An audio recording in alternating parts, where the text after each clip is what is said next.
Wilayah negara pada dasarnya meliputi 3, yaitu wilayah daratan, lautan, dan udara.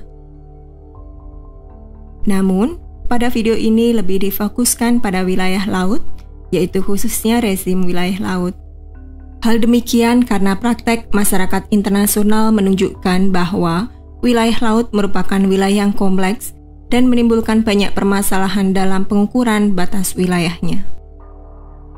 Oleh karenanya, hukum internasional mengatur secara tersendiri wilayah laut dan pemanfaatannya di dalam United Nations Convention on the Law of the Sea pada tahun 1958 yang kemudian diubah dengan United Nations Convention on the Law of the Sea pada tahun 1982 atau lebih dikenal dengan istilah UNCLOS tahun 1982.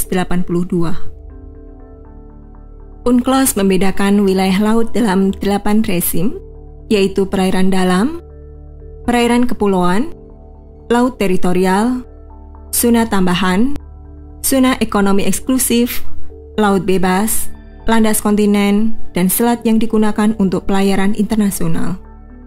Berdasarkan UNCLOS, dasar untuk mengukur lebar masing-masing wilayah laut tersebut adalah garis pangkal, yaitu garis yang ditarik pada pantai pada waktu air laut surut.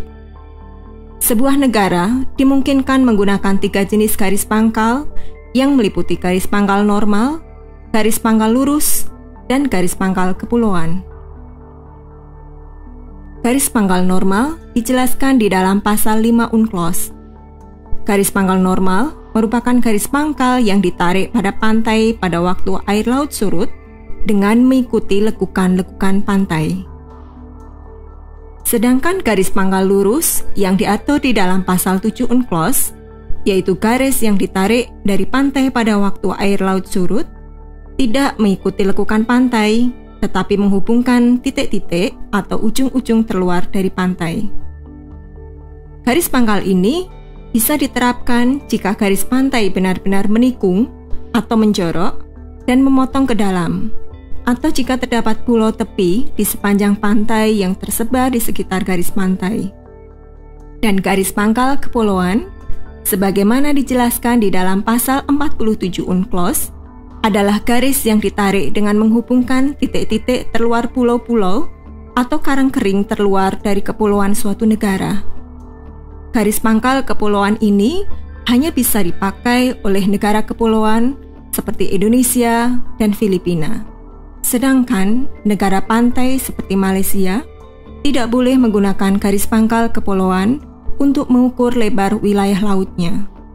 Negara-negara tersebut hanya boleh menggunakan garis pangkal normal atau garis pangkal lurus sesuai dengan karakteristik wilayahnya. Adapun penjelasan dari masing-masing rezim wilayah laut berdasarkan UNCLOS tahun 1982 adalah sebagai berikut. Pertama, perairan dalam. Perairan dalam diatur di dalam pasal 8 UNCLOS. Perairan ini juga dikenal dengan istilah perairan nasional atau interior. Perairan pedalaman adalah perairan yang terletak pada sisi darat dari garis pangkal yang digunakan untuk mengukur laut teritorial. Salah satu contoh dari perairan pedalaman adalah Teluk. Pada wilayah ini, berlaku kedaulatan penuh dari negara yang berpantai atau full sovereignty. Kedua adalah perairan kepulauan. Perairan kepulauan dijelaskan di dalam pasal 49 UNCLOS, yaitu perairan yang berada pada sisi dalam garis pangkal untuk mengukur laut teritorial tanpa memperhatikan kedalaman dan jaraknya pada pantai, asalkan karakteristik wilayah negara tersebut adalah negara kepulauan. Pada wilayah perairan kepulauan ini tidak berlaku kedaulatan penuh, tetapi hanya berlaku kedaulatan atau sovereignty, karena ada hak innocent passage atau hak lintas damai pada jalur pelayaran internasional yang telah ditetapkan oleh negara kepulauan. Indonesia telah menetapkan alur laut kepulauan Indonesia atau ALKI pada 3 titik sebagaimana terlihat pada gambar berikut. 3. Laut teritorial. Laut teritorial diatur di dalam pasal 3 UNCLOS, yaitu wilayah laut yang diukur sejauh 12 mil laut yang diukur dari garis pangkal. Pada wilayah teritorial ini, negara mempunyai yurisdiksi untuk menetapkan dan melaksanakan hukum di negaranya, sama seperti di rezim wilayah perairan kepulauan. 4. Zona tambahan. Zona tambahan sebagaimana diatur di dalam pasal 33 UNCLOS merupakan wilayah laut yang diukur sejauh 24 mil laut garis pangkal dari mana lebar laut teritorial diukur. Berbeda dengan laut teritorial dan perairan kepulauan, di zona tambahan tidak berlaku kedaulatan lagi, tetapi hanya berlaku hak berdaulat atau sovereign right bagi negara yang berpantai.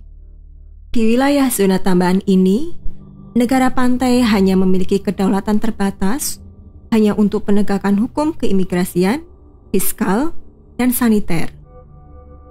5. Zona ekonomi eksklusif. Zona ekonomi eksklusif sebagaimana dijelaskan pada pasal 57 UNCLOS merupakan suatu daerah di luar laut teritorial yang lebarnya tidak boleh melebihi 200 mil diukur dari garis pangkal yang digunakan untuk mengukur laut teritorial. Di wilayah ZEE ini sama rezimnya dengan zona tambahan, yaitu hanya berlaku hak berdaulat bagi negara pantai.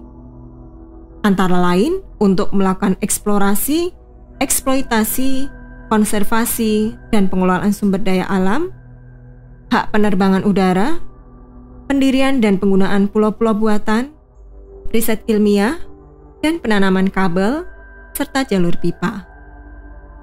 6. Laut bebas.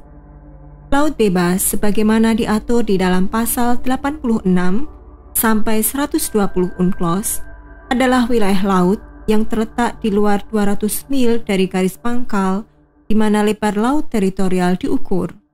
Pada laut bebas ini berlaku freedom of the sea, oleh karenanya semua negara bebas untuk melakukan eksplorasi dan eksploitasi di wilayah ini dengan batas-batas yang telah ditentukan di dalam UNCLOS. 7. Landas kontinen.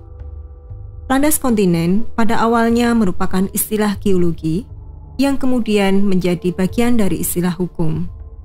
Menurut pasal 76 UNCLOS, landas kontinen yaitu daerah dasar laut dan tanah di bawahnya yang berada di luar laut teritorial yang merupakan kelanjutan alamiah dari daratan sampai ke batas terluar tepian kontinen atau sampai jarak 200 mil laut diukur dari garis pangkal.